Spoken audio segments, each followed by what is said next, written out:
আসসালামু আলাইকুম ভিউয়ার্স, আজকে আপনাদের জন্য এই ভিডিওটি। যখন আপনারা বাইরের কোনো দেশে যাবেন যেখানে আরবি ভাষাতে কথা বলা হয়, তখন আপনারা হোটেল বা রেস্টুরেন্টে যখন খাবার খেতে যাবেন, তখন আরবিতে কিভাবে তাদের কাছ থেকে খাবার চাইবেন সেই নিয়ে আজকের আমাদের এই ভিডিওটি। তো চলুন শুরু করা যাক আজকের এই ভিডিওটি।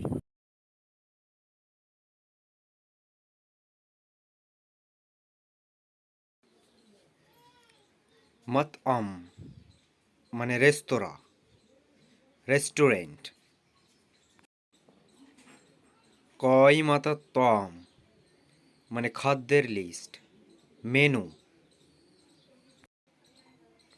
সারুত্তম মানে খাদ্যের মূল্য, প্রাইস অফ ফুড।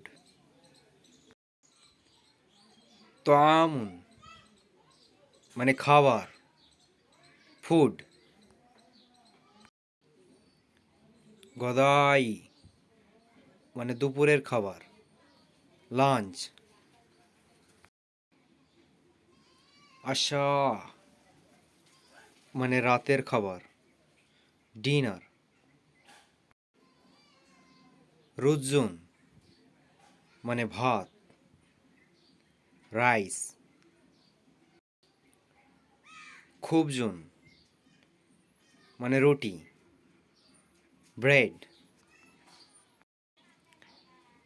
লাহমুন মানে মাংস, মিট।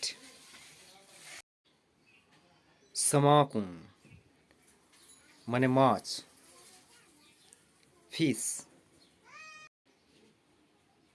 বাইজাতুন মানে ডিম, এগ। ফিলফিলুন মানে লঙ্কা বা মরিচ, পেপার। লাহমুদ্দাজাজ মানে মোরগের মাংস, চিকেন।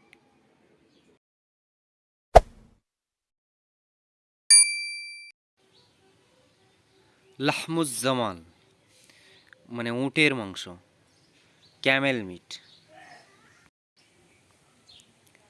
লাহমুল মাআজ মানে ছাগল বা দুম্বার মাংস, মাটন। লাহমুল বাকারিয়ুন মানে গরুর মাংস, বিফ। লাহমুল মাশবিয়ুন মানে কাবাব মাংস, রোস্টেড মিট। লাহমুল মাকলিয়ুন মানে ভাজা মাংস, ফ্রাইড মিট। সালাতাতুন মানে আচার বা চাটনি, পিকেল। বাতাতা মানে আলু, পটাটো।